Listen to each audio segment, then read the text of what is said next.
Harris campaign was not on digital, that the IEs like Future Forward were not on digital, and spending millions of dollars to reach those folks, to hire influencers, to bring them to the DNC, right, and have a totally different kind of outreach to young folks and people of color, much differently than we have seen in the past. It doesn't mean that we need to know who Cenk and Please and all the folks are, but they are out there and they are having those conversations. Okay, I mean, look, I completely disagree with Johnson. This notion of we don't need to understand anything about the zeitgeist or where people are getting their news or information. We can spend millions of dollars to hire those online influencers to do the work for us. Crap. God, we hired Harry Sisson. Are you guys still complaining? Ana Kasparian is done giving a singular, I can't say the word, S-H-I-T. She is done. She doesn't care. She is going after the woke left with a vengeance, and I'm here for it. We're here for it. Chunky Chunk, by the way, comment Chunk for the algorithm. He is pissed, to say the least. She just pretty much humiliates her boss live on air with him, and it's very fun and entertaining to watch. Let's just get right into the drama because today's a good one. Watch. We elected the most dangerous, criminal human being, corrupt human being that America has ever elected. And Kevin, you helped him. Stage 5 Trump derangement syndrome. Yes, I get it. Sure. No one is figuring Yeah, that's right. I think you guys are bad people who are bad. Yes, are bad for the country. Yes, that's right. To attack. She looks like the typical woman who has crazy TDS, Trump derangement syndrome. She should probably focus on exercise and not looking like that. To attack the Constitution. Stop. Donald Trump. Stop. Yeah, people. Stop. Yes, No, that's right. this is what they do. Because most of our people listening to this are Democrats who are miserable, who are depressed, who cut off the news, who are talking to 3 therapists a day. When Republicans lose, we never say we have to have therapy. You just say you didn't lost. You just say you didn't lose. You're out of touch with the public. This election was a rejection of wokeness, and every state went more red except Nebraska and Washington State. Things got super heated during the 2024 election panel discussion at the New York Times Deal Book Summit. But there were a ton of important and, in my opinion, valuable points made during this discussion, which I definitely want to talk about here. Now, when it comes to one of the panelists, Van Jones, he made a lot of great points, and we're going to go to those videos and show you those great points in just a minute. But unfortunately, he made one disastrous point, and I just want to get that out of the way because, Van, what are you doing? Let's watch. The other thing that we were able to do with Kamala on the doors was Donald Trump is a little baby billionaire. He's a little billionaire. You want to be rich? You're a young black man. You want to be an owner? You want to be an entrepreneur? You want to be a provider? Why are you following this little baby billionaire? Kamala Harris. How is he a baby billionaire? That doesn't even make sense. Represents real billionaires. What? She represents California. She represents the biggest, hold on a second, the biggest bunch of billionaires in the world. Vote for her and donate her. And so then you begin to link into the aspirations of these young men who don't like what Donald Trump says, but they like what he's been able to do with his life. That was bad. That was really bad. And if you guys caught it in the very beginning, he's referring to what they were messaging while canvassing for Kamala Harris. People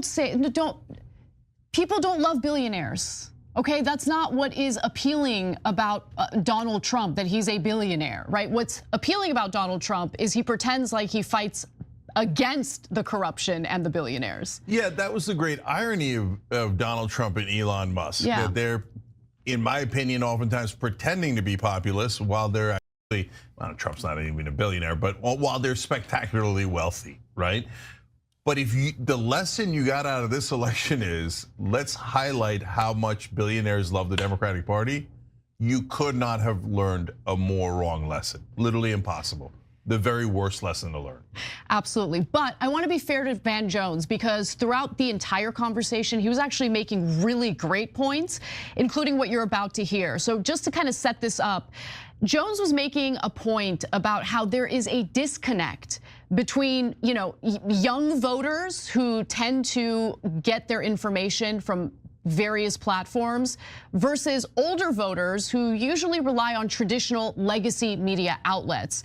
And what I love about the clip you're about to watch is the pushback he gets from Alexis McGill Johnson, who is the president from Planned Parenthood. Take a look.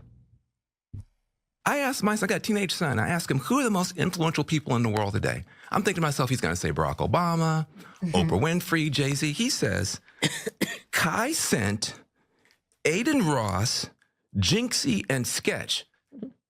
I don't know who he's talking about. I said, what platforms are you on? He goes, I'm on Twitch, Kick, and Rumble. I said, that sounds like you need to go to the hospital. What are these platforms? I'm telling you guys, the mainstream has become fringe, and the fringe has become mainstream. As an organization that reaches millions of people every single day to have conversations around bodily autonomy, we are all on digital, right? So the idea that the Harris campaign was not on digital, that the IEs like Future Forward were not on digital and spending millions of dollars to reach those folks, to hire influencers, to bring them to the DNC, right? And have a totally different kind of outreach to young folks and people of color much differently than we have seen in the past. It doesn't mean that we need to know who Tank and Please and all the folks are, but they are out there and they are having those conversations. Okay, I mean, look, I completely disagree with Johnson. This notion of we don't need to understand anything about the zeitgeist or where people are getting their news or information. We can spend millions of dollars to hire those online influencers to do the work for us. Yeah. How did that work out for you? I can't believe she said that, but what do you think, Cenk? Oh no, that was hilarious. I love that moment where Van Jones, has an epiphany, but is mainly trying to force others into that epiphany. Guys, we think we're, the central point of this country, right? And everybody cares what we think, and what we say is the most important thing. But while we weren't paying attention, we became the fringe. People aren't even listening to us anymore. They're actually listening to the guys that we think are hilarious. Like, who are these people? Like, what are they, Ren and Stimpy? Right? I mean, we still get that to this day. I've been, we were the first partner for YouTube. We're the original YouTubers. My God, back in the day, for the last 20 years, YouTube, right? Like anything will come out of YouTube. Well, what happened now? Now you guys are the tiny fringe, and I love it. I'm here for it because you guys suck. But you support the rich and the powerful and the establishment that we all despise. Yeah, I truthfully love this point, and I just love the mainstream media trying to cope with the fact that no one cares what they have to say anymore. Cry more, cope more. By the way, if you enjoy content like this, make sure you subscribe because I post at least 2 new videos every single day unless I'm traveling. I'm home from DC, by the way, and like this video, but let's get right back to the video. Thanks. Actual marketplace of ideas and not just like the tiny guardrails that the establishment media have. Oh, you're a Republican? Do you love corporations? Good. Do you Democrat? Love corporations? Good. You don't love corporations? Get out of here, you radical, lefty, righty loser. Get him out of here, that stupid populist. Okay? But my favorite was Chunk is always on his period. Comment a red heart for Chunky's menstruation. But we hired a whole bunch of influencers. Oh my God, I know. And we had those people parrot our talking points. And and we had our robotic politician go out and go, I have my talking points. I am now talking to an influencer that has my talking points as well. And this is going to be how we do online media. Yeah, good luck with that crap. God, we hired Harry Sisson. Are you guys still complaining? What are you complaining about? By the way, I don't know if they actually hired. We don't know, but just so you guys know, they 100% hired Harry the Sisson little soy boy. Now you know. Oh, even before that admission we just heard, that they were hiring influencers and they thought that that was the digital outreach they needed to do to get young people on board. By the way, how about you actually offer policies that would be appealing to young people, get them jazzed up about showing up to vote for you. But anyway, let's move on to more of the discussion. I know we're focusing a lot on Van Jones, and there were approximately, let me do the count, 38 people on that panel. But Van Jones really did stand out to me. He did make a lot of good points. Here's another one. We pushed all our rebels out of this party. We had a rebellion in our party in 2016. It was called Bernie Sanders. You had a rebellion in your party in 2016. It was called Donald Trump. Your rebel won, our rebel lost. And then since then, the rebels in our party have been pushed out. RFK was a rebel inside of our party. He wanted to run against Joe Biden fair and square. The DNC wouldn't let him, pushed him out. You can walk down the list. Don't forget, Elon Musk was a Andrew Yang Democrat 4 years ago. He's out. You can walk down the list.